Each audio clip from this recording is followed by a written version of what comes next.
আমার দেখা এই যুগের একজন স্বনামধন্য ইন্ডিভিজুয়াল উদ্যোক্তা, যার 21 সাল ছিল, এই 22 সাল ছিল, ওয়াও মানে সেই। এই সালে হঠাৎ করে গায়ে গন্ধ, আর 24 সালের কথা কি বলবো, সুন্দরী মাইয়া থেকে একবারে কমেন্ট বক্স, ইনবক্স, এমনকি গ্রুপের কিছু পোস্টেও দেখলাম সবাই LGBTQ নিয়ে একটা ভিডিও দেওয়ার জন্য বলতেছে। বাট সত্যি বলতে কিছু কিছু টিকটকার আছে যাদের নিয়ে কথা বলতে নিজের মধ্যে কেমন আনকমফোর্ট লাগে। এমনি LGBTQ বা সমকামীদেরকে নিয়ে কথা বলতেও আমার বিশ্বাস করা রুচিতে বাধে। বাট দিন দিন চারপাশে প্রতিটা পয়েন্টে, বিশেষ করে সামাজিক যোগাযোগ মাধ্যমগুলোতে যেভাবে সমকামিতার প্রচারণা বেড়েই চলতেছে, কথা না বলে প্রতিবাদ না করেও কোনো রাস্তা নাই। বাট সো স্যাড, আমি আপনি যদি ক্যামেরার সামনে এসে সারাদিনও চিল্লাপাল্লা করি কোনো কাজ হবে না। আগে প্রত্যেকটা সিঙ্গেল পার্সনের নিজ নিজ জায়গা থেকে প্রতিবাদ গড়ে তুলতে হবে। কেউ আগে, কেউ পরে, কেউ বাহিরে, কেউ ঘরে। That's why now I am going to presenting the evolution of monkey khagis in Bangladesh.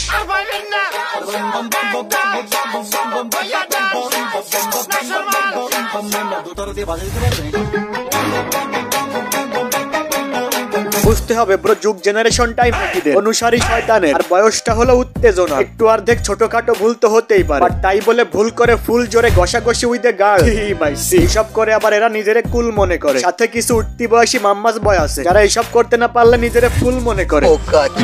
গায়ে গন্ধ, চুল ছোট, কপালে লালটি, সমকামী কুমির মায়ের বাপ অ্যান্টি ইসলামিক।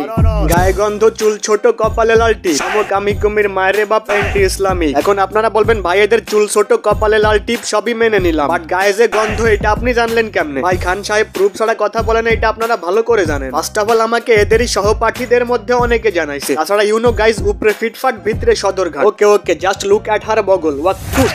হোয়াটসঅ্যাপ বাজান, this is Khan and welcome back to Khan সাহেবের এলাকা। ইসলামের শত্রুদেরকে ভয়রা দাও, আর ঢাকা সিটির যে কোনো জায়গা থেকে হেল্প লাগলে একটাবার খালি নক দিও। ওস্তাদ আপনি থাইমা গেলে কিন্তু চলবো না, আপনি চালায়া যান। আর যদি পুরান ঢাকার ভিতরে কোনো খানকির পোলা আপনারে থ্রেট দেয়, শুধু ঠিকানাটা দিবেন, বাকিটা ইতিহাস কইরা ছাড়ো। অনুরোধ একটাই, থামবেন না, চালায়া যান। সাপোর্টে তো আমরা আছি, বিশ্বাস করো আর কিছু চাই না বাজান। That's enough for me. বললাম তো তলে তলে ঠিকই তালাশে আছি। ওস পাইলে তো বাজান লাইভে আইসা লাগাবো, একসাথে সবাই মিলে হাতের চুলকানি মিটাবো। ইনশাআল্লাহ তোমরাও অ্যাটেন্ড করতে পারবা, জাস্ট সময়ের অপেক্ষা। আর আগে একটা কথা বাজান, আপনারা অনেকেই জানেন আমার পেজে মনিটাইজেশন নাই, দিনরাত পরিশ্রম করে 1 টাকাও ইনকাম নাই। সো গাইস ডোন্ট মাইন্ড একটা বিজ্ঞাপন দিতে চাই। লুডু খেলে দৈনিক 3 থেকে 500 টাকা ইনকাম করতে চাও? এখনই লুডু ফায়ার অ্যাপটা ডাউনলোড করে নাও, যেটা আমার নিজের। ডাউনলোড করার পরে অ্যাপে ঢুকে রেজিস্টারের ওইখানে ক্লিক করবা, তারপরে নাম, ফোন নাম্বার, যে কোনো একটা জিমেইল দিয়ে আবারও রেজিস্টারে ক্লিক করবা। 6 থেকে 10 সংখ্যার নতুন একটা পাসওয়ার্ড দিবা, মনে রাখবে উপর নিচে সেম পাসওয়ার্ড দিবা, তারপরে কনফার্ম করবা। তারপরে অ্যাপের ভিতরে ভিডিওতে বিস্তারিত পেয়ে যাবে, কেমনে খেলবে, কেমনে ডিপোজিট করবে, কেমনে টাকা ইনকাম করবে। এখনই ডাউনলোড করে নাও। ডাউনলোড করার পরে কিছু বুঝতে সমস্যা হলে আমার এই পেজে ইনবক্স করে আমি সবকিছু বুঝাই দিব। কমেন্ট বক্সে ডাউনলোড লিংক দেওয়া আছে। ভাই ওয়ালটন আর জোবান রে নিয়ে একটা ডলা দে। এমনিতে এদের দুজনে অন্ধকার রোজা থেকেও গালি দেওয়া লেগেছে। ক্লিয়ার করতে না করতে জোবান আর ওয়ালটন মিলে লাগাইছে আরেক ঝামেলা। সত্যি বলতে এখন বিষয়টা এমন হইছে, জোবানের ফ্যান হওয়া আর বিটিএস এর ফ্যান হওয়া একই কথা। ও সরি, বিটিএস এর নাম লইছি না, আর না কিছু লোকের হয়ে গেল হোগা ব্যথা। যাই হোক, জোবানের কি আর কোনো কাজ ছিল না? শেষমেশ এই বিতর্কিত সমালোচিত গল্পের চরিত্রেই কাজ করতে হলো। ওয়ালটনেরই বা কি দরকার ছিল? তাই আবার নতুন করে শরীফার গল্প পাবলিকের সামনে প্রডিউস করা। কথায় আছে না, ঠেলার নাম বাবাজি। যখনই পাবলিক ঠেলা দিয়ে খেলা শেষ করে দিছে, তখন তার আর কিছুই জানে না, আকাশ থেকে পড়ছে। এখন বিপাকে পড়ে এমন ভাব করতেছে লাইক ভুল কইরা চুল কাইটা ফালাইছে।